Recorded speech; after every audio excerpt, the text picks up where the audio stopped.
TV Rogers.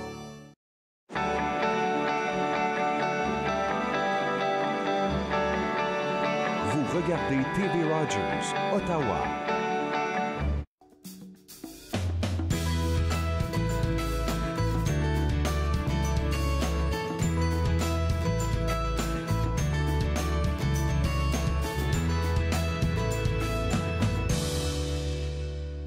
Bonjour et bienvenue à Entre nous, exclusivement sur les ondes de TV Rogers. Je suis Claude Andrea Boni et je me ferai le plaisir de passer la prochaine heure avec vous. Je vais commencer l'émission comme à chaque jour avec des informations. Et moi, je vais vous inviter là maintenant, vous qui nous suivez, à visiter le site web www.meetthekeeper.ca, oui, qui s'affiche à l'écran maintenant. En fait, l'organisme Meet the Keeper, c'est un organisme qui s'occupe de protéger et d'apporter un environnement sécuritaire à des animaux qui sont souvent maltraités ou délaissés. À ce propos, ils sont aussi sur votre Facebook. Donc, si vous avez un Facebook, vous avez juste à taper dans la barre de recherche Meet the Keeper et puis vous allez suivre leur actualité. Ce week-end, ils ont sauvé un chien qui a été abandonné par son propriétaire. Avec ce temps qu'il fait dehors, imaginez dans quel état le chien a été recueilli. Et puis, il y a quelqu'un qui les a appelés, quelqu'un du voisinage qui les a appelés. Puis, ils sont allés directement apporter un soutien à cet animal. Là, ça m'a vraiment un peu bousculé parce qu'il était vraiment mal en point. Il était affamé, il avait la peau sur les os et puis voilà, il était abandonné. Et puis eux, ils sont venus secourir cet animal-là. Et puis ils vous donnent l'occasion de participer via leur Facebook parce qu'ils font des lives sur le Facebook à ce qu'ils font ou à ce qu'ils apportent comme bien à ces animaux-là. Et pour travailler avec ces animaux, ils ont vraiment besoin de votre soutien. Alors moi, je vous invite soit à visiter le Facebook Meet the Keeper, vous allez sur votre Facebook Meet the Keeper, ou même à visiter le site web www.meetthekeeper.ca pour voir déjà ce qu'ils font et pour apporter votre contribution, quoi qu'elle soit, à cet organisme-là. Je vous parle maintenant du bal de neige. Depuis la semaine passée, le week-end passé, on est lancé dans toutes les activités qui ont rapport avec le bal de neige. Et le Musée de la Banque du Canada vous offre des activités gratuites à l'occasion de la 41e édition du bal des neiges. Et moi, j'en ai souligné quelques-unes qui s'en viennent pour les prochains jours. Il y aura une exposition sur Viola Desmond et le biais vertical de $10 qui est apparu en 2018, je pense. Alors, vous allez avoir la chance de rencontrer un spécialiste et puis il va vous expliquer un peu comment le processus a été fait pour que ces dames-là soient choisies pour le nouveau billet de $10. Vous allez lui poser des questions que vous voulez. C'est une activité qui est gratuite. Donc, vous pouvez visiter le site web qui s'affiche à l'écran, donc www.museedelabanqueducanada.ca pour programmer votre visite là-bas pour participer à cette exposition-là. En plus de ça, il vous offre la sculpture sur glace du musée qui se passera le 8 février. Donc, dans le courant de cette semaine-là, vous êtes invité à visiter le site web bien également pour préparer votre venue là-bas et puis savoir exactement les horaires auxquels ces activités-là sont faites. Il y a aussi un atelier qui se nomme confectionner une brique de thé. Ça sera le 9 et le 10 février. Donc, si vous voulez avoir accès plus amplement à toutes ces informations-là ou à toutes ces activités-là que je viens de vous nommer, vous pouvez aller visiter le site web et puis prendre des informations pour participer à ces activités qui sont gratuites, donc exclusivement gratuites dans le cadre de la 41e édition du Bal des Neiges. Donc, profitez-en. Je vous parle maintenant de la Fondation Sobé qui a lancé un appel de candidature depuis le 23 janvier pour l'édition 2019 du prix Sobé. Pour les arts, en fait. Alors, c'est une récompense prestigieuse en art contemporain au Canada. Ce prix annuel national et international s'adresse aux artistes canadiens âgés de 40 ans et moins. Et la date limite pour les candidatures est le vendredi 1er mars 2019. 1er mars, février, ça fait comme 28 jours. On est déjà le 4 aujourd'hui, donc il vous reste exactement, on va dire, 24 jours pour soumettre votre candidature et courir la chance de gagner le prix Sobé.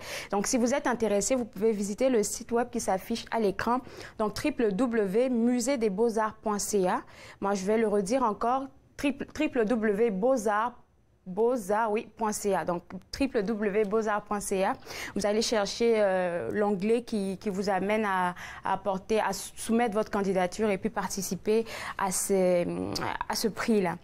Alors, je vous parle maintenant du réseau du patrimoine franco-ontarien qui a besoin de votre support, eux aussi, pour continuer sa mission. Alors, leur mission est de faire la promotion des arts et de la culture francophone en Ontario, en Acadie et dans l'Ouest canadien. Nous vous invitons à vous procurer le magazine Le Chaînon que vous voyez à l'écran maintenant, qui est le reflet de la mémoire collective. Et vous y retrouverez un contenu assez varié et informatif. Vous voyez présentement celui qui est en vente. Ils ont besoin de votre soutien pour pouvoir sortir de nouveaux magazines. Et en plus de ça, ils ont aussi publié une excellente bande dessinée intitulée L'Ordre de Jacques Cartier que vous voyez aussi à l'écran. C'est à mon avis la première bande dessinée franco-ontarienne qui s'adresse tant aux jeunes qu'aux adultes. Puis moi aussi, je vous invite à vous la procurer dans les librairies francophones de la région ou d'en faire l'acquisition sur le site web qui s'affiche à l'écran, www.rpfo.ca. Dans la même veine, en parlant du RPFO, ce mois de février, il célèbre le mois du patrimoine, oui c'est ça, le mois du patrimoine en Ontario français. Et pour parler de ça, nous avons la directrice générale qui s'est déplacée, qui est venue à nous pour nous donner de plus amples renseignements sur ce mois. Et puis, restez avec moi parce qu'on en parle tout de suite après la pause. Vous regardez Entre nous sur les ondes de TV Rogers.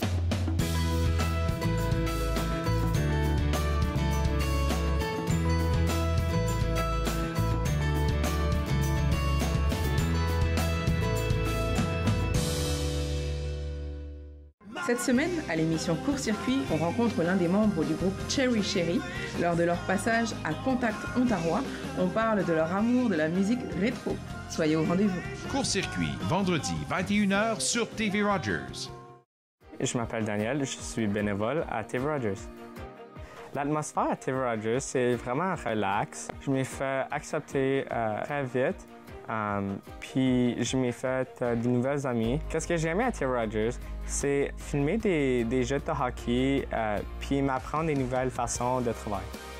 Assez ton mieux, venir aider, n'importe quoi, de continuer, d'arrêter, de pas d'arrêter. On est tous ici pour vous aider. Ils ont servi pour protéger notre patrie. Plusieurs sont maintenant sans abri. Ils se sont battus pour défendre notre mode de vie. Plusieurs font maintenant face à des luttes bien personnelles. Ils ont répondu à l'appel de notre pays. À notre tour de leur rendre hommage en étant au service de nos collectivités. Aidez-nous à aider les vétérans. Devenez membre de la Légion dès aujourd'hui. C'est un rendez-vous tous les mercredis soirs. Nathan parle en direct des studios de TV Rogers avec des collaborateurs et invités spéciaux à chaque semaine.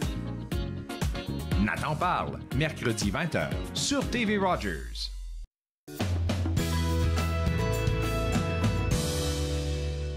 De retour à Entre nous, exclusivement sur les ondes de TV Rogers. Je suis maintenant avec la directrice générale du RPFO qui va nous parler du mois du patrimoine en Ontario français. La dernière fois qu'on s'est vu, tout ça se préparait. Il fallait faire des consultations pour savoir qui serait l'ambassadeur, le thème. Puis là, vous venez avec de nouvelles informations pour nous. Oui, bien sûr. Donc, on a un thème cette année, c'est militant, militante, un jour ou militant, militante, toujours. Okay. Et notre ambassadeur, c'est Mark Keelan Bishop, qui est un illustrateur bien connu et qui était très actif pendant la résistance à l'automne. D'accord. Est-ce qu'on pourrait revenir un peu en arrière pour moi qui ne le sais pas, expliquer un peu c'est quoi le mois du patrimoine en Ontario français? Donc, le mois du patrimoine, c'est tout le mois de février à chaque année qui est dédié à promouvoir l'histoire et le patrimoine de façon générale. Et en Ontario français, le patrimoine et l'histoire franco-ontarienne. D'accord. Et qu'est-ce qui est mis en avant durant ce mois? Donc, il y a des activités qui sont organisées partout en province. Partout en province, oui. Okay. Donc, c'est vraiment dans toutes les communautés que ça pourrait se célébrer et que ça se célèbre. Donc, on a un calendrier d'activités sur notre site web. Okay. Donc, si, par exemple, tu es à Windsor ou tu es à Hearst puis tu veux savoir qu'est-ce qui se passe chez vous, on peut aller voir sur ce calendrier-là. Et c'est pas trop tard d'ajouter des activités à ce calendrier-là. Donc, ça peut être... Par exemple, nous voit des expositions. Il y a des expositions type de style plus musée, mais il y a aussi des carnavals, des rencontres communautaires, des choses qui se passent dans la communauté pour tout âge. D'accord. Et pour ici, pour nous qui sommes ici à Ottawa et dans les environs... Il y a plein d'activités à Ottawa. Entre autres, on organise le 26 février une soirée basée sur le thème Militante un jour, Militante toujours. D'accord. Qui a vraiment deux composantes. On va avoir de la cérémonie de remise de prix dont je vous parlais. On cherchait encore des candidatures la dernière fois que j'ai passé à l'émission. Donc là, on a reçu des candidatures. OK, super. On est en train de les revoir et on va remettre le prix Huguette Parent et le prix Roger Bernard le soir du 26. Okay. Mais on a aussi un panel avec 6 panélistes et c'est vraiment des gens, c'est des militants inspirants de la dernière quelques décennies de l'histoire franco-ontarienne qui vont venir nous parler de leur cheminement, de leur résistance et de nous inspirer pour les luttes qui s'en viennent. Est-ce qu'on pourrait avoir le nom de deux panélistes, 2 ou 3, que le monde pourrait tout de suite se dire, OK, lui, je connais? Bien, ceux qui sont assez bien connus, il y a Félix Saint-Denis, qui est assez bien connu. Il y a aussi Alain Dupuis, qui est bien connu. Najat Ganou. Donc, il faut aller voir sur la page Facebook pour les 3 autres parce que le poster n'est pas là, mais ils sont tous sur le poster. D'accord, on va montrer le poster demain à l'émission pendant que je vais donner des informations. Je vais juste savoir pourquoi le choix a été porté sur McKilleen. En partie parce que il a été très impliqué dernièrement et il allait bien. Son cheminement va bien avec le thème. Donc, c'est quelqu'un qui travaille beaucoup dans les écoles, qui a beaucoup la conscience de faire passer le patrimoine d'une génération à l'autre, en tant qu'artiste, en tant que père. Donc, vraiment, ça va très bien avec le thème. Et c'est vraiment quelqu'un qui a beaucoup donné à la communauté franco-ontarienne dans les derniers mois avec la résistance aux coupures budgétaires en automne. OK, on s'en rappelle encore. Oui. Est-ce que cette célébration-là regroupe plusieurs autres organismes qui se sont greffés à vous pour célébrer tout ça ou vous êtes juste le seul? Bien, le 26 février, c'est vraiment nous qui organisons la soirée, mais il y a des activités presque à tous les jours et c'est probablement de multiples activités à tous les jours pendant le mois de février. Donc, les autres agences à Ottawa et ailleurs ont leurs propres activités pendant tout le mois de février. D'accord. On a dit aussi, moi j'ai vu aussi sur le site web, quand je faisais mes recherches, qu'il y a possibilité d'ajouter des activités. Comment est-ce que ça se passe? Quel genre d'activité est-ce qu'on peut insérer dans le calendrier à cette heure? Donc, nous, on a une définition assez large du patrimoine. Donc, vraiment, tout ce qui s'insère au niveau l'activité doit se passer en français, en Ontario, et doit toucher le patrimoine ou l'histoire franco-ontarienne. D'accord. Donc, puis ça, jusqu'à la fin du mois de février, le calendrier va être là, il va être vivant. Donc, les gens peuvent ajouter des activités à n'importe quel moment. On se met sur le site web, on fait juste ajouter notre activité, puis vous l'approuvez ou on doit vous voir d'abord? Non, on doit approuver l'activité. Voilà. Donc, c'est pas instantané, mais on est assez à jour. D'accord. Puis je voulais juste savoir concernant la soirée aussi, c'est cette soirée qui va clôturer le mois du patrimoine, je suppose, parce qu'après ça, il reste juste 2 jours pour... Oui. En fait, on va clôturer l'encran silencieux ce soir-là. Donc, on a un encran silencieux qui a débuté vendredi sur notre page Facebook. OK. Avec des items. Il y a encore des items qui vont être ajoutés au fur et à mesure que le temps avance. Mais pour l'instant, on a jusqu'au 26 pour cet encran-là. Mais il y a des activités qui se passent après le 26 ailleurs dans la province. Donc, j'aimerais pas dire qu'on boucle la fin du mois de février. D'accord. Mais c'est notre grosse activité pour le mois du patrimoine. Mais puisque c'est le mois du patrimoine, je suppose qu'il y a une revue, peut-être le chaînon de ce mois. Oui, il y a toujours un chaînon qui sort pour le mois du patrimoine. Cette année, elle va être lancée légèrement plus tard. Elle va être lancée le 2 mars pour profiter du salon du livre de l'Outaouais. Alors, donc, ça a déjà commencé à être monté, les idées sont déjà en place pour le chaînon? Oui. OK. Donc, ça sera vraiment pour mettre en valeur ce que c'est que le mois du patrimoine, juste ça? Non, bien, le thème du chaînon qui va être lancé le 2 mars, c'est sur l'éducation. Okay, donc, on parle beaucoup des luttes au niveau de l'éducation en Ontario français. D'accord. OK. Et puis, est-ce qu'on pourrait vous revoir pour nous présenter le deuxième? Celui de 2 mars? Oui, absolument. Et je vous amène le rédacteur en chef en plus. OK. OK, d'accord, c'est super. Puis à ce propos, on a reçu la semaine passée le dessinateur de la bande dessinée et puis c'était vraiment excellent. Je vous invite à aller voir sur le Facebook si vous n'avez pas vu l'émission. Merci beaucoup. Merci. Et puis bonne célébration à vous. Alors vous, à la maison, si vous avez envie d'ajouter par exemple une activité, ça c'est super important, vous êtes invité à visiter le site web qui s'affiche à l'écran pour d'abord les contacter, soumettre une activité qui se passe en Ontario français ici. Elle sera approuvée et ensuite vous allez l'ajouter à votre calendrier. Ensuite de ça, il y a le 26 février, une soirée qui s'en vient. Donc vous pouvez aussi visiter le site web pour avoir toutes les informations. On va prendre une toute petite pause et juste après la pause, on parle toujours de lutte ici en Ontario pour les francophones. Vous regardez Entre nous sur les ondes de TV Rogers.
Retour à Entre nous exclusivement sur les ondes de TV Rogers. Je suis maintenant avec Madame Elena Gaspard, qui est directrice gouvernance et institutions. Qu'est-ce que c'est que ça comme travail? En fait, je suis directrice à un institut à l'Université d'Ottawa. Alors, l'Institut des finances publiques et de la démocratie. Alors, on est un centre de recherche, mais un centre de recherche assez pratique qui travaille dans les domaines de finances publiques et des institutions. Alors, pour nous, c'est vraiment l'intersection de l'argent et des fonctions politiques qui nous intéressent. Alors, on utilise souvent l'argent comme notre lentille principale d'analyse. Ça nous permet un peu de comprendre un peu l'efficacité des programmes. Ça nous permet de mieux comprendre la performance des programmes aussi. Mais en général, notre travail s'applique principalement ici au Canada, mais nous travaillons actuellement à l'international très souvent. On est souvent appelé à divers pays, soit l'Afrique du Sud, au Jamaïque, par exemple. Où est-ce que vous vous déplacez jusque-là? Oui, c'est notre équipe qui vont se déplacer. On était actuellement en Jamaïque la semaine passée en travaillant avec leur ministre des Finances et leur gouvernement-là pour établir différentes institutions démocratiques, etc. Puis quand vous dites que vous utilisez l'argent pour faire des recherches, comment est-ce que ça se fait? En fait, l'argent comme tel nous permet un peu de suivre certaines décisions, nous permet de mieux comprendre des incentives et nous permet de voir vraiment si on fait une promesse, par exemple, politique, est-ce qu'on fait un suivi avec un investissement? Alors, c'est de cette façon-là qu'on utilise l'argent. Et puis là, quand vous vous rendez avec... on vous sollicite, on va dire, quand vous allez dans d'autres pays. Vous restez là à faire des recherches avec les personnes qui sont là-bas. Puis quand c'est rendu, vous leur remettez, c'est tout? C'est tout le travail? En fait, c'est un peu question de recherche, mais souvent à l'international, c'est un peu aussi le rôle de conseiller conseillère aussi. D'accord. Alors, si, par exemple, dans le contexte du Jamaïque, ils veulent établir un conseil fiscal pour aider un peu avec l'imputabilité des questions financières et de finances publiques dans leur contexte. Alors, qu'est-ce qu'on fait? Comment est-ce qu'on établit une institution comme ça? Comment est-ce que ça fonctionne? Qui devrait faire part? Qu'est-ce que ça devrait faire? Quelles sont les questions qu'on devrait contempler comme pays, comme gouvernement, comme parlement, etc.? D'accord. Alors, je veux juste... là, on a parlé de votre travail, mais en fait, vous êtes là aujourd'hui pour nous parler d'un livre sur lequel vous avez travaillé et tout, qui se nomme... je vais le dire en français. OK, oui, ça donc, va. le Canada, les langues officielles... Donc, deux points, les langues officielles du Canada. Alors, pourquoi est-ce que vous avez jugé bon de travailler dans cette optique-là? C'était un projet qui est parvenu de mes recherches au doctorat. Et c'est une question pour moi qui m'a fascinée beaucoup. Le livre comme tel, c'est une analyse historique de la mise en œuvre de la loi sur les langues officielles dans la fonction publique fédérale. Alors, on parle beaucoup des langues officielles au Canada, c'est certain, mais on n'a pas toujours contemplé la fonction publique fédérale et la fonction publique dans la région de la capitale nationale comme espace, on pourrait dire, comme lieu où il y avait un grand changement, un changement sévère qui s'est porté depuis, on dirait peut-être les années 1960 jusqu'à aujourd'hui. Alors, le livre raconte une histoire, mais le livre est aussi une analyse de pourquoi peut-être au niveau de l'utilisation du français comme langue de travail ne s'est pas intégré dans la manière qu'on avait anticipé, on pourrait dire. Puis quand on parle de recherche historique qui vous ont aidé à travailler sur ce projet, on parle de quelle date? Vous allez jusqu'à quand? Alors, je contextualise un peu le projet dans les années, depuis la Confédération, juste comme genre de contexte, mais les recherches archiviques que j'ai faites pour le livre, ça passe, on dirait peut-être les années 1960. J'étais très chanceuse puisque plusieurs des documents du cabinet, les documents secrets, on avait accès. Alors, on avait passé la marque des 30 ans pour pouvoir y accéder. Alors, pour moi, j'ai essayé vraiment dans le contexte du livre de raconter un peu l'histoire et on voit certains personnages qui sont intéressants, des intervenants qui sont intéressants et aussi la dynamique entre eux, les incentives, on pourrait dire, qui jouaient et qui formaient un peu cette mise en œuvre. D'accord. Et puis, moi, forcément, je suis allée faire des recherches et puis sur le livre, en tout cas, tout ce qui parle du livre, j'ai pu lire que c'était une étude de fond sur la mise en œuvre du programme de langue officielle à la fonction publique. Est-ce que c'est parce que vous travaillez, vous avez accès à ces personnes de la fonction publique là que vous avez eu ce déclic-là de penser à vraiment travailler sur ça? C'est une bonne question. C'était un peu un casse-tête, puisque quand on contemple ou quand on considère la loi sur les langues officielles, il y a toujours différentes parties. Oui. Il y a la partie qui vise la société canadienne, mais il y a aussi la partie qui vise les institutions publiques. On oublie souvent, ou des fois, ces institutions publiques à l'intérieur. On contemple toujours les langues officielles, ou principalement les langues officielles. Dans la société. Dans la société, oui, mais aussi avec l'interaction de la société vis-à-vis, par exemple, le gouvernement fédéral. Alors, est-ce que je peux accéder à un service dans ma langue officielle de choix du gouvernement fédéral?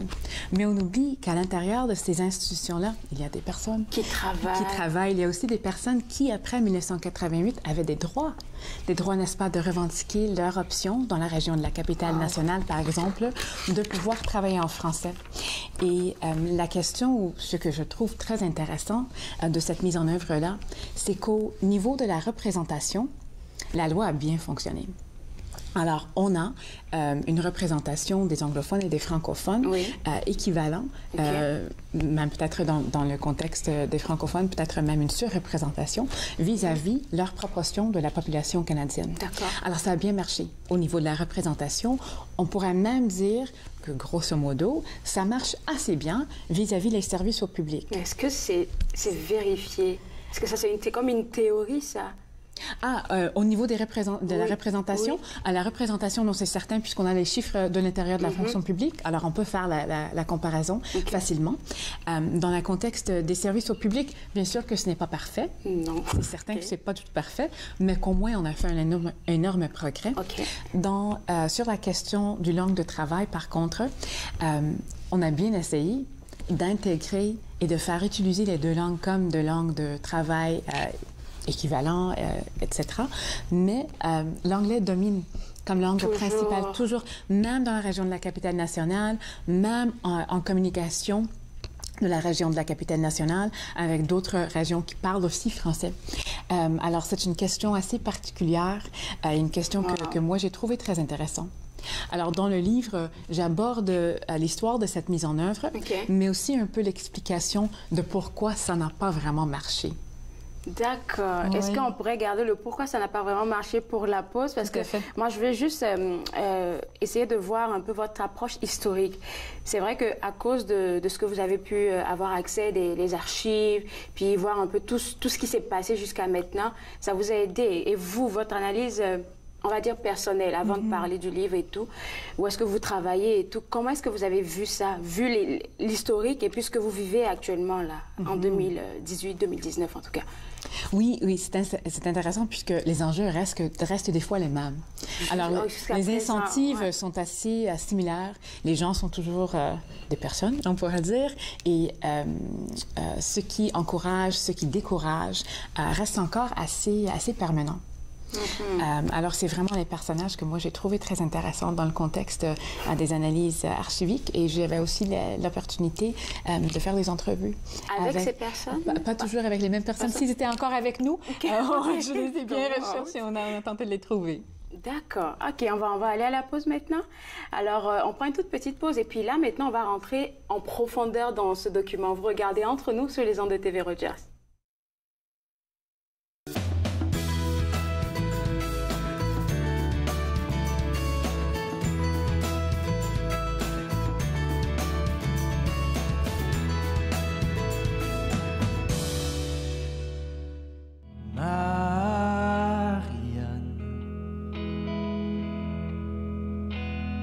Qu'est-ce que tu fais là, au milieu de ma chambre?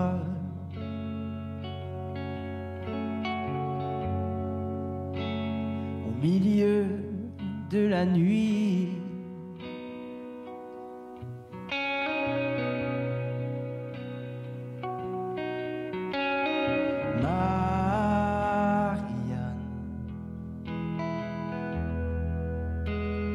tellement délicate.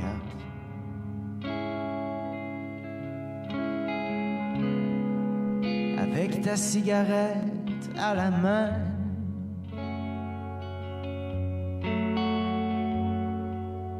et le soleil entre tes seins.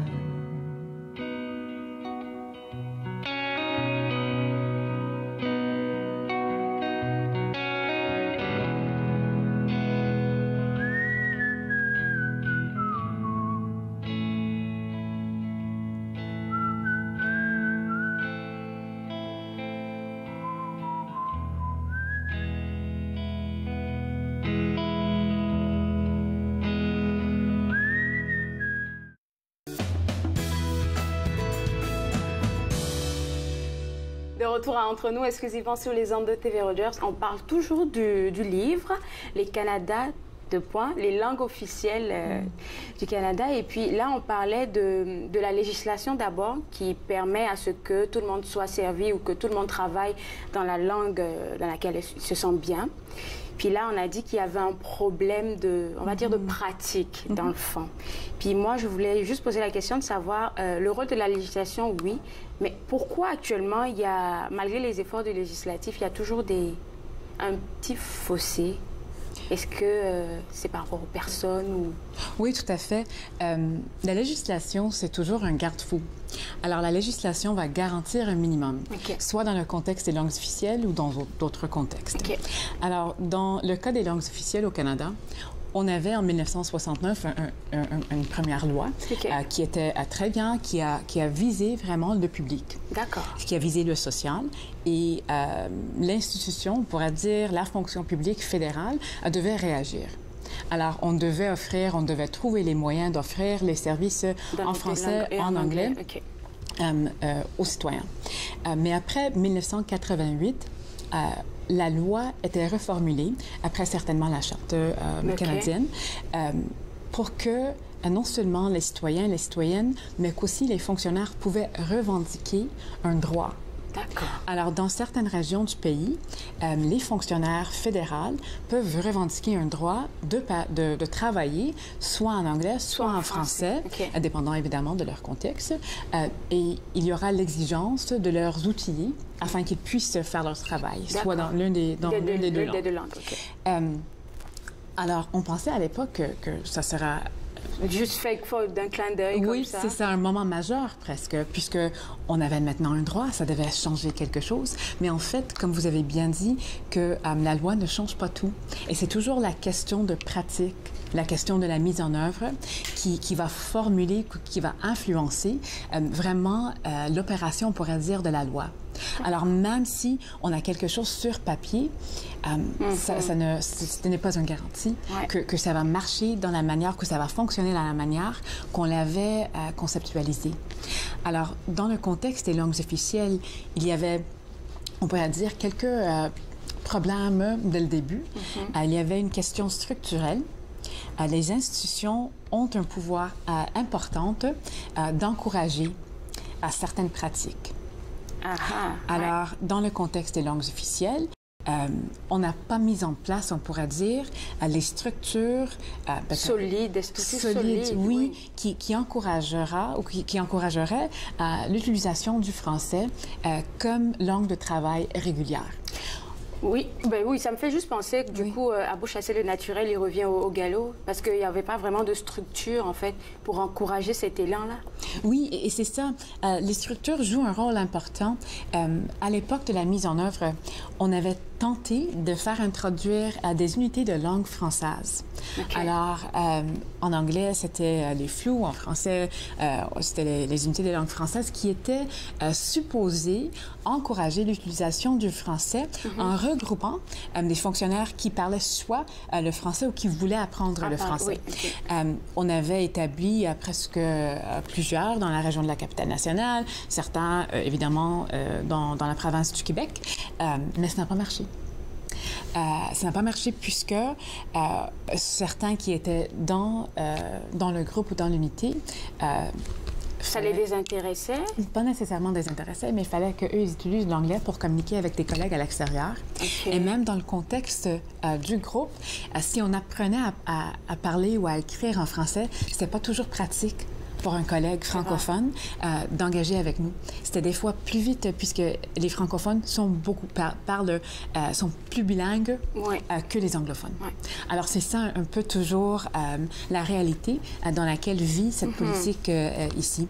Alors il y a la question de la structure et bien liée à cette question, c'est l'engagement des gestionnaires.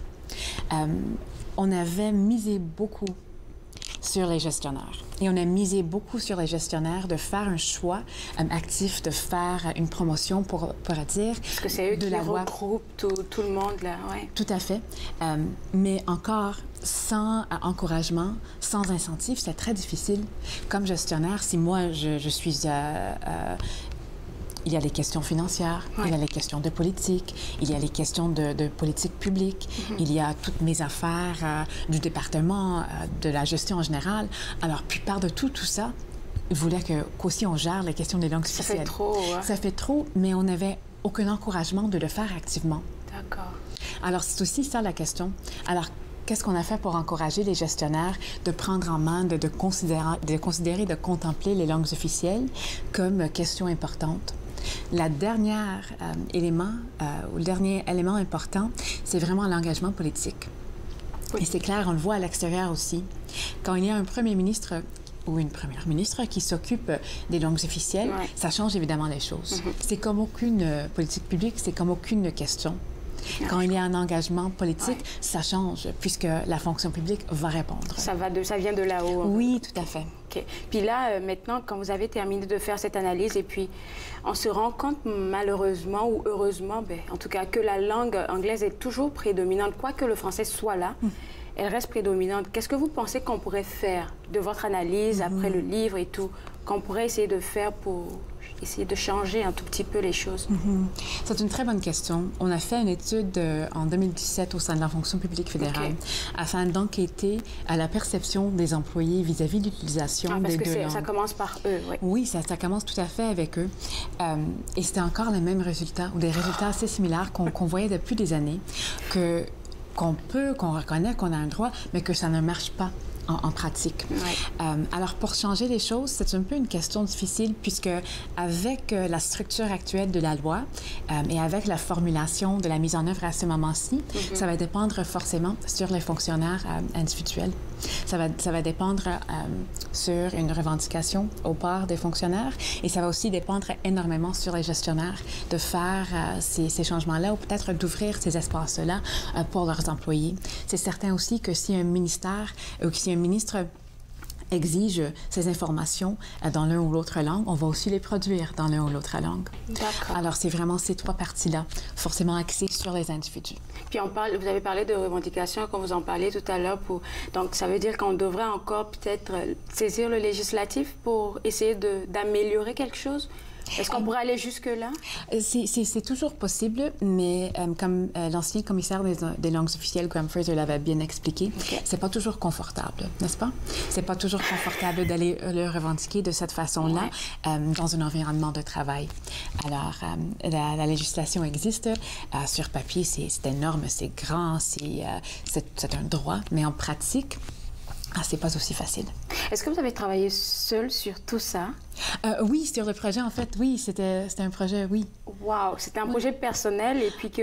en fait, c'était dans le cadre de mes études au doctorat. Au doctorat, oui, vous l'avez dit, désolée. Du tout. Wow, vous avez travaillé seul dessus parce qu'on parle de recherche archivique, EBRIS, PACDON et tout ça. Wow. Puis le livre, il est... À qui est-ce qu'il s'adresse? Des étudiants? Alors, à deux groupes, moi, je dirais. Le livre a été écrit comme une histoire, avec un peu un cadre théorique. Fait que tout le monde a accès, peut le lire? C'est ça. Okay. Ça devrait être un livre auquel tout le monde aura accès, bien sûr dans un contexte académique, mais aussi dans un contexte pratique. Alors, fonctionnaires et peut-être même, on espère, des gens du public qui s'intéressent à la question. Donc, deux groupes, fonctionnaires d'un côté, des personnes du public, puis de l'autre côté, les étudiants. Tout à fait, principalement en administration publique, on pourrait dire. Est-ce que vous pensez à faire d'autres projets dans le genre? Parce que vous en parlez avec beaucoup de passion. Je suis juste curieuse de savoir si on peut se lancer dans quelque chose d'autre. On verra. Il y a toujours... Parce qu'un seul mouvement peut tout changer. C'est certainement une question intéressante et une question que d'autres pays font face aussi. La Suisse, par exemple, et plusieurs d'autres qui ont ces mêmes questions. Quoi faire quand on veut travailler dans plusieurs langues? Comment est-ce que ça marche? Est-ce que ça peut marcher? Alors, on verra. D'accord. Où est-ce qu'on le trouve, le livre, sur le site web? Oui, si je comprends bien, des presses de l'Université d'Ottawa, on peut l'acheter presque n'importe où. D'accord. Merci beaucoup. Merci à vous. Bonne continuation pour le reste. Ça fait plaisir. Alors, si vous êtes à la maison et que vous avez été passionné, tout comme moi, d'entendre parler de ce bouquin, vous pouvez aller sur le site web qui s'affiche à l'écran maintenant pour prendre votre livre. Alors, on va prendre une toute petite pause et juste après la pause, si vous avez le goût de changer votre maison, je parle de décor, restez avec moi, notre décoratrice Myriam Thompson est avec nous. Vous regardez Entre nous sur les ondes de TV Rogers.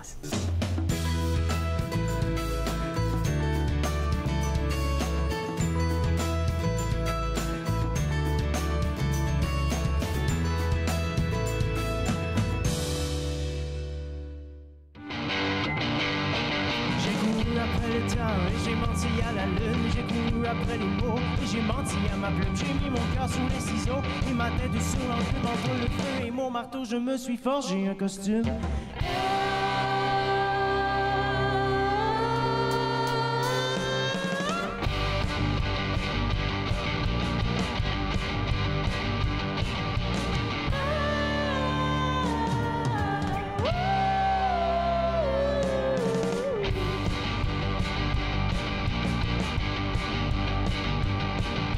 Les pétales et la rose, la tige et la racine se cachent les secrets de l'amour. Quelque part en plus c'était la date autour du soleil. Et puis ça change, plus c'est pareil. La tête me tourne, il y a une toune qui me pousse entre les deux oreilles.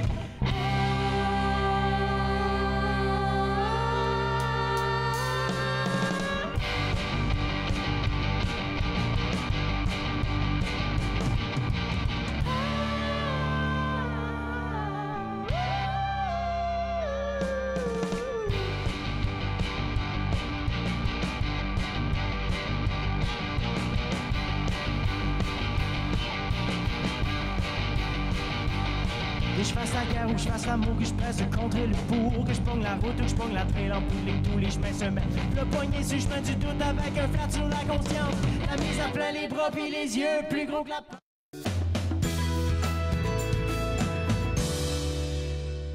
Retour entre nous exclusivement sur les ondes de TV Rogers. On parle maintenant de décor et puis je suis toute excitée parce que je pense à ajouter des affaires dans ma maison. Oui, et justement, c'est un sujet qui intéresse beaucoup de gens. Puis je suis contente d'être ici parmi vous aujourd'hui pour vous inspirer. D'accord. Et puis tu as dit qu'en début d'émission, tu m'as dit qu'on allait parler aujourd'hui de la nouvelle tendance ou des nouveaux styles pour 2019. Oui, exactement. Parce que comme décoratrice, c'est une chose que les gens me demandent beaucoup. OK? Dans quel style que je devrais me lancer pour l'année? Qu'est-ce qui est nouveau?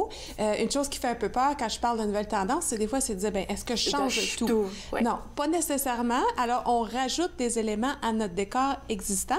C'est un peu de ce qu'on va parler aujourd'hui. Alors, on va parler des tendances 2019, les nouvelles choses. C'est assez intéressant parce que ça fait un peu contraste aux années dernières et aussi comment rajouter ces éléments-là dans notre décor qu'on a présentement à domicile. Et puis, est-ce qu'on voudrait commencer tout de suite parce que je suis impatiente là avec une première image que tu nous présentes. Oui, oui, absolument. Alors, on peut regarder ici les images. Alors, et voici un décor qui représente bien l'année 2019. C'est très différent de ce qu'on a déjà vu, je vous dis même, l'année passée, à cause de toutes les couleurs. Les formes géométriques sont revenues à la mode. On peut voir ici le rose, on a le vert aqua, on a le bleu marin.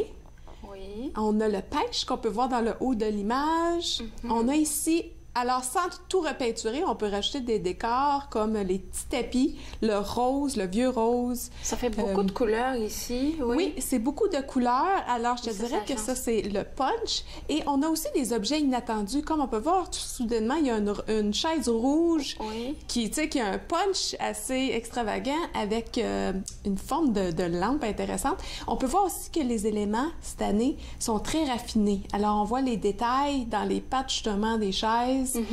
Aussi dans la lampe. Même dans la lampe, c'est très mince et c'est simple. Mais en même temps, c'est le fun. Tu sais, ça fait longtemps qu'on n'a pas vu ces couleurs-là. Parce que l'année passée, c'était très sobre comme couleur, encore très masculin, noir, blanc.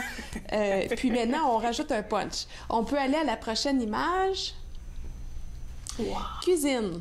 OK? C'est mon endroit favori. Là. Oui, OK, excellent. Oui, il y a beaucoup de gens qui rêvent à la cuisine. Si on veut refaire notre cuisine à ce moment-ci, et voici les tendances. Alors, on va commencer avec l'image en haut à gauche. Encore des lignes super épurées, simples. On voit pas la poignée. Fait que souvent, c'est des push latch qui appellent. Tu pousses puis ça l'ouvre. Oui, alors ça donne un style épuré. On voit de la couleur. Alors, on peut peinturer. Si on a justement un produit qui se peinture, on peut peinturer, rajouter un peu de couleur. Le jaune, moutarde est à la mode. Le orange. Alors, si on a des vieux tabourets, on peut les rembourrer, rajouter une petite touche de couleur. L'éclairage qu'on voit ici, très simple encore. Ça, oui. Oui. Dans le bas, juste en dessous, le bois de couleur naturelle avec les nœuds. On a encore un style très épuré avec seulement les appareils électroménagers qui ressortent.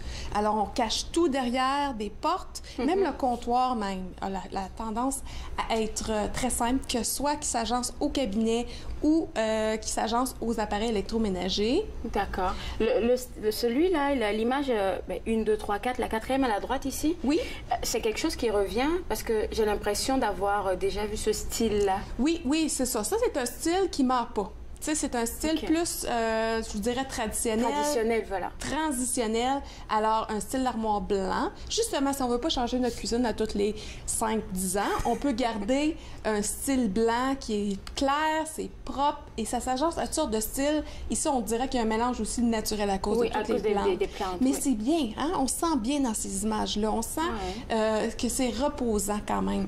Puis juste celle que moi, je trouve la plus intéressante, parce que j'aime les affaires funky. Là. Si je pouvais, je mettrais du funky partout. À la droite, en haut, on a encore très épuré des formes. Tout est caché derrière des portes. Il manque de la couleur, évidemment, mais on n'est pas limité. T'sais, on peut rajouter qu'est-ce qu'on veut avec le style qui vient à toutes les années. Avec les chaises, par exemple? Avec les chaises, le dosseret, le backsplash. OK. Oui, ou des décorations qu'on trouve sur les murs, comme une grosse horloge funky ou des tapis. D'accord. Oui. Qu'est-ce que tu nous dirais sur le choix des couleurs? Sur les choix des couleurs, moi, je vous dirais de choisir des couleurs qui nous parlent. Alors, si pour toi, c'est le orange, bien, je te dirais de mettre une touche d'orange. Si c'est le vert, parce que le vert, c'est reposant, je te dirais, va mettre du vert. Une des façons qu'on peut reconnaître notre propre style et qu'est-ce qu'on aime, c'est de sauver des bandes d'images qu'on retrouve sur l'Internet. Alors, sauvez plein d'images, puis à la fin, vous allez voir que vous avez souvent les mêmes teintes qui se retrouvent dans les images. Puis comme ça, moi, je vous dirais de suivre ça, parce que ça vous parle. Tu sais, vous voyez? Alors, même pour toi, parce que tu me disais que tu voulais rajouter des achats, oui. Oui, je te dirais de faire ça, sauf des images, puis tu vas voir à la fin le style qui t'intéresse et les couleurs. Et je te dirais d'y aller et de l'intégrer à ton décor. Puis pas d'avoir peur. Tu sais, des fois, on n'ose pas trop. Je vais avoir de l'air folle. Non, non, pas du tout. Même, je trouve que ça va personnaliser. Puis on veut que les gens soient capables de vous reconnaître dans votre espace. D'accord. Voyez-vous que ce soit des objets que vous avez ramassés au courant des années, où vous avez voyagé, et que vous, quand vous allez être parmi ces objets-là, que ça va vous apporter du bonheur. OK. Vrai? Très important. D'accord. Ma salle à manger, par exemple, elle est en gris et blanc, comme en 2 teintes. Oui. Je pensais déjà à mettre la table à manger, juste une table vitrée. OK. J'hésitais entre quelque chose de noir, comme ce qu'on a ici, ou quelque chose de vraiment transparent. OK. Puis en même temps, je voulais de la couleur. Mais je me dis, c'est ça, comme tu disais tantôt, oh, ça fait trop de couleurs, ça fait trop de ça. Donc. Bien, je vais vous dire, pas nécessairement trop de couleurs. Je te dirais, vas-y pour les matériaux. Ça, c'est le noir, en fait, c'est quand même un matériau qui va s'agencer avec tout. Ah, OK. Puis là, je te dirais de mettre au moins 1 ou 2 gros cadres avec la peinture, soit que tu vas faire toi-même, que j'encourage beaucoup. Puis je te dirais que tu vas t'étonner. Je suis sûre qu'une fois que tu vas t'asseoir puis tu vas prendre le pinceau, tu vas être capable de créer quelque chose d'extraordinaire. Alors, tu prends une image qui a déjà été créée ou des images que tu aimes et crée tes propres peintures. Tu peux toujours aller aussi à des magasins comme HomeSense puis trouver des images qui te représentent, tu sais. D'accord. On va aller avec une autre image. Oui, oui. OK. Ici, on voit que le terracotta est revenu à la mode. Très chaleureux, encore une fois. C'est la terre qui s'appelle le terracotta, comme la couleur terre? Oui, puis aussi, on voit le faux fini sur le mur qui fait une texture. C'est très méditerranéen. Oui, c'est ce que j'allais dire. Oui, alors, je vous dirais, ça peut être une touche que vous pouvez rapporter à votre décor. On voit aussi l'osier. Alors, les meubles avec l'osier, dans les luminaires aussi, qui est encore une touche chaleureuse. C'est intéressant. Ça fait cute, oui. Fait que ça peut être une petite lampe de salon ou des petites chaises, des petites tables qu'on voit ici, ou même le terracotta dans les plats, les pots. Rajoute une petite touche. On peut aller à la prochaine photo. OK, les dosseraie. Oui, les tuiles. Oui, c'est super. Ça, oui. Oui, il y a un des magasins que je recommande beaucoup à Ottawa qui vendent des super belles tuiles. C'est Eurotiles. OK. Puis je vous dirais qu'ils ont les dernières tendances et les goûts du jour. D'accord. Alors, on peut voir ici qu'on voit encore les formes géométriques. On voit le carré, le cercle. On voit ici le losange, je crois que ça s'appelle. Ici, oui. Oui, et on voit ici que c'est des couleurs qui sont plus sobres, qui est correct si on n'a pas... soft. Ces couleurs-là font plutôt classe, je dirais. Oui, c'est très classe et justement, ça se démode peut-être moins vite qu'un jaune moutarde. C'est moins peurant parce que je vous dirais que les gens ils ont tendance à aller plus vers ça, mais qui est quand même très le fun. Ça rajoute beaucoup à un décor, surtout si c'est assez malice, simple comme style. Alors, gênez-vous pas, rajoutez un puncher, je vous dirais, dans la cuisine, c'est le bijou de la cuisine. Le dosseraie dans la cuisine, là, n'hésitez pas. On peut aller à la prochaine image. Je pense qu'on va aller à la pause. C'est bon, oui. Alors, on prend une toute petite pause et juste après, on continue avec des idées pour changer de décor dans notre petite maison pour regarder entre nous sur les ondes de TV Rogers.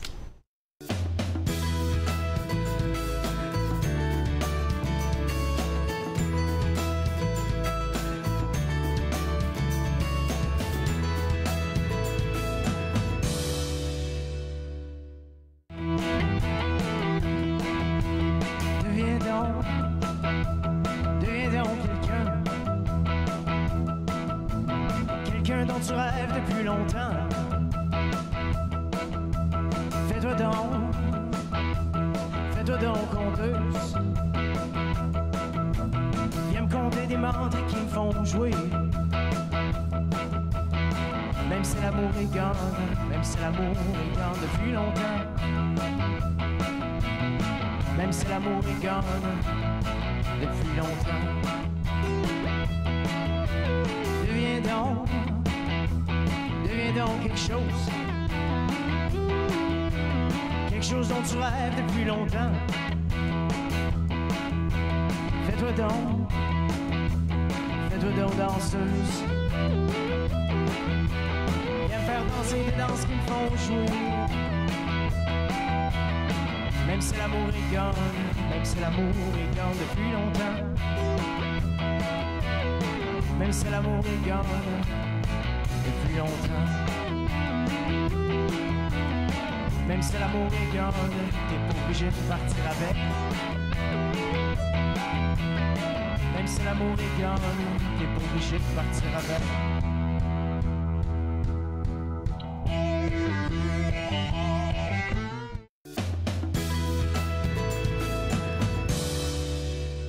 De retour à Entre nous, exclusivement sur les ondes de TV Rogers, on parle toujours idée de déco avec Myriam. Puis là, on a une image à laquelle on y va direct, là? Oui, absolument. Alors, une autre chose qui est très intéressante cette année, c'est le pegboard. Le pegboard, c'est justement un genre de board à l'arrière avec des trous, avec des choses qui ressortent pour suspendre soit toutes les choses pour ranger. C'est la cuisine là-haut? Oui, okay. Oui, c'est ça. Pour qu'on puisse avoir du bon, que ça soit bien aménagé, que ça soit clair. Aussi, on peut déplacer nos propres cabinet. Ça aussi, c'est très à la mode cette année. Je vous dirais de plus en plus parce qu'on a des petits espaces des fois, puis c'est important que ça soit bien organisé, que tout ait une place. On se sent mieux aussi dans cet espace-là. D'accord. Prochaine image. On a une prochaine. Oh, oui. Les luminaires de cette année. Encore lignes épurées, forme géométrique. On a des petites lignes. On a l'or qui est à la mode. Le blanc. On a ici aussi un genre de tissu poche à patate. Comme un peu ce qu'on a... Ben, c'est pas le même tissu, mais un peu ce qu'on a vu dans la précédente image. Ça ressemble à l'osier. C'est ça, exactement. Les couleurs, super cool. Oui, c'est super beau. Hein? Puis, cette image là-haut, là, où est-ce que tu la verrais, toi? Salle à manger ou salon? Je te dirais que ça serait plus salon. Pour la grosseur comme telle, tu sais, tu as une belle petite chaise, ce luminaire-là, puis un beau tapis avec une texture, de la couleur, et voilà, tu as changé tout ton décor. Est-ce qu'on trouve ces genres de lampes-là dans le genre, là? Oui. Ici, à Ottawa? Oui, absolument. Un des magasins les plus rémunérés, ça serait Multiluminaire. Alors, ils ont tous les choix du goût du jour. Et aussi, je te dirais, les boutiques telles comme Homestead que j'ai mentionné tantôt, les Chest ou ces magasins-là. D'accord. Oui. Alors, on va à une prochaine image. Oui, c'est ça, exactement. Les couleurs. OK, et voici, on a parlé des couleurs tantôt, le jaune moutarde. Le jaune, en passant, je vous dirais que c'est la couleur qui nous rend le plus de bonne humeur. D'accord. Ça nous rend intelligents, ça nous stimule. Et voici une peinture, je te dirais qu'il y a quelqu'un qui a fait cette peinture-là. Ah, c'est cool, c'est la porte de la personnalité. On a le bleu marin, qui est fort. Oui, ça fait un beau contraste avec tous les cadrages, une composition d'images. Voyez-vous justement où ce qu'il y a l'image avec le bleu. Les gens ici ont mis une collection d'images. Ça fait une belle composition, puis ça vous reflète bien. Aussi, les paroles. Alors, mettre des cadres avec des pensées du jour. Des pensées positives. Des pensées positives. Ça, c'est intéressant. OK. On a le taupe et le vert encore qui est super cette année. Et celui-là en bas, là, c'est quoi la matière? C'est genre un tissu qui tressé, qui donne un look naturel avec des peaux de forme naturelle, qui est encore le contraste d'aujourd'hui. Alors, naturel avec des couleurs punch, comme qu'on voit ici. Wow, tu as donné plein d'idées. Oui. Et du coup, OK. Est-ce qu'on a une autre image? J'en ai une dernière, je crois, ici. Et voilà, on a un décor intéressant quand même. Ça change. Oui, ça change. Alors ici, pour conclure tout ce que je vous ai montré à présent, si on va avec quelque chose qui est blanc et sobre sur les murs, on peut avoir une composition de différents styles de meubles, OK? Et en rajoutant justement des coussins de couleur punch, on a du velours qui est à la mode, on a un genre de bûche comme chaise, on a des petites pattes de métal. Alors, c'est bien harmonieux, c'est bien quand même, c'est chaleureux, sans que ça soit tout pareil ou que tu as changé tout. Tu rajoutes des éléments qui vont bien ensemble. Quand je vois si quelqu'un a un salon dans ce genre-là, je dirais que c'est quelqu'un assez dynamique, vivant, parce que C'est pas posant? Ah, c'est peut-être parce que c'est mes goûts à moi. Ça, parce que j'aurais plutôt opté pour quelque chose de peut-être bleu ou turquoise. J'aime beaucoup. Plus relaxant. Oui. Oui, qui a un effet relaxant. Ben ça, c'est une des choses pour toi. Alors, c'est d'aller dans le turquoise, le vert. C'est très apaisant. Et vu que c'est quand même froid, c'est important d'avoir du bois ou des éléments chaleureux pour que ça se balance. D'accord. Un peu comme on voit ici, très clair sur les murs, plus foncé dans les meubles, éléments chaleureux tels que le bois, l'osier. Puis tu voulais nous dire quelque chose aussi sur l'organisation, hein? Oui, c'est ça. Alors, tantôt, j'ai mentionné vite fait, c'est que l'organisation, c'est important dans tous les décors, que ce soit dans les cabinets, que ce soit dans votre vanité, dans la salle de bain ou dans la chambre, d'avoir une place pour tout. Une fois que tout est organisé, déjà, l'espace, elle est plus belle, elle est plus grande et on se sent mieux. C'est toujours à propos de comment on se sent dans l'espace. Avec tout ce que tu nous as donné, si on n'est pas sûr, qu'est-ce qu'on fait? Oui, alors je donne des consultations à domicile. J'adresse tout, que ce soit le décor, les couleurs et même la rénovation, parce que je travaille avec mon conjoint qui fait la rénovation. Okay. Alors, vous pouvez me contacter, surtout sur Facebook, c'est où ce que j'expose tous mes projets. Ils sont déjà là, fait qu'on peut avoir une idée. Oui, et pour me contacter, alors c'est sous Myriam Thompson Designer. Okay. Et puis, on peut s'écrire, discuter, et puis si ça fonctionne, on peut travailler ensemble, puis je vous aide à exécuter vraiment un décor qui vous représente. Oui, exactement. Okay. Est-ce que tu te déplaces? Oui. Comme pour venir voir la maison? Oui, absolument. Alors, une fois qu'on se contacte, je viens. Habituellement, je fais une consultation de base de 2 heures. D'accord. Puis, ça l'adresse, je vous dirais, pas mal tout dans toute la maison, les couleurs des murs, que ce soit la déco et tout. On reste ensemble pour la conclusion? Est-ce que ça... Parfait. OK. On prend une toute petite pause et juste après, on va revoir des derniers conseils avec Myriam. Vous regardez Entre nous sur les ondes de TV Rogers.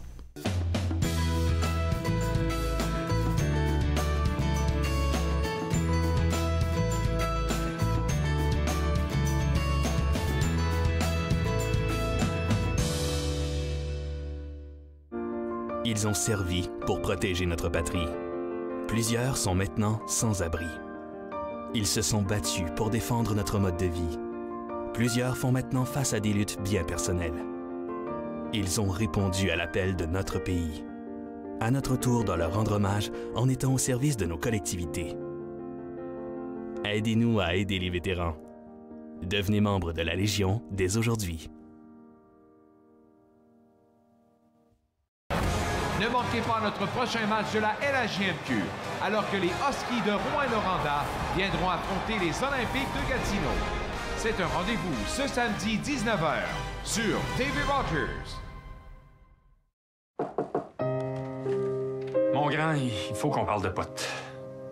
J'ai peur, puis je veux surtout pas que tu te retrouves dans la rue. Est-ce que c'est tellement... C'était si pire que ça? Ben... Ton fils pourrait réagir comme ça. Fait que tu devrais être moins dramatique. Puis tu lui dis que t'insistes parce que tu l'aimes. OK, merci. Veux-tu pratiquer quand il va te dire que toi aussi t'en as déjà pris? C'est pas évident de parler de cannabis. OK. Pratiquez-vous avec nos ados avant de parler aux vôtres. Aujourd'hui, je rencontre Chloé Zadori, une youtubeuse de la région, qui nous parle de ses collaborations avec L'Oréal Paris et Garnier. Alors, suivez-moi. Suivez-moi, jeudi 20h sur TV Rogers.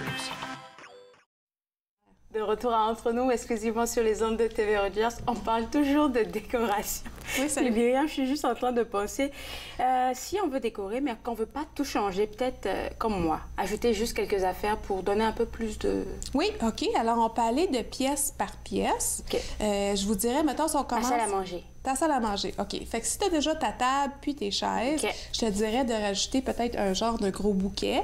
Les fleurs comme telles, ça peut être coloré. Un bouquet... Oui, coloré, ou ça peut être aussi un bouquet qui est juste blanc ou des feuillages, mais ça la met beaucoup de vie dans la pièce. Je te dirais de rajouter des cadres. Quand ça vient à la salle de bain, si on veut pas tout changer, on peut peinturer notre vanité. On peut faire justement une touche colorée qui est super cool. Juste changer les poignées, un miroir funky. Des fois, on n'est pas obligé de payer beaucoup. Si on trouve pas quelque chose nécessairement en magasin, on peut toujours aller à des magasins seconde main, peinturer ça noir, changer les petits luminaires, ça rajoute une petite touche distinguée. Oui, même chose pour la cuisine. Alors, dosseret, poignée, peinture, Merci beaucoup, Myriam. Ça me donne déjà des idées. Et puis, si vous aussi, vous avez du mal comme moi, je vous invite à la contacter sur le Facebook, donc Myriam Thompson, pour avoir une consultation avec elle. Je me suis fait le plaisir de passer cette heure avec vous. On se voit demain. Au revoir.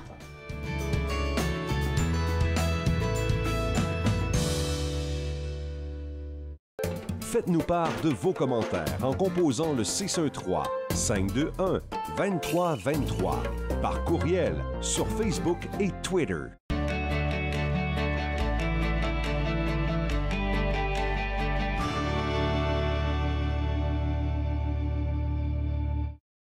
Mon nom c'est Erika et je suis bénévole à TV Rogers. À TV Rogers, j'ai appris comment être débrouillard. C'est une expérience que je trouve que tout le monde devrait essayer au moins une fois.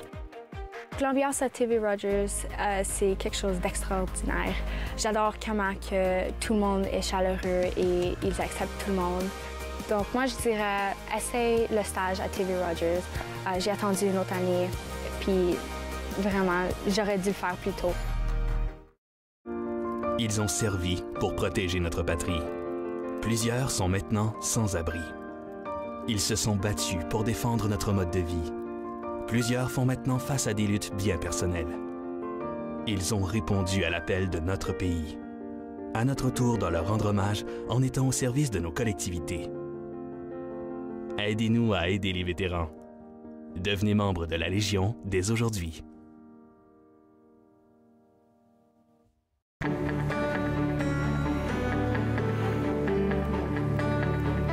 Vous regardez TV Rogers, Ottawa.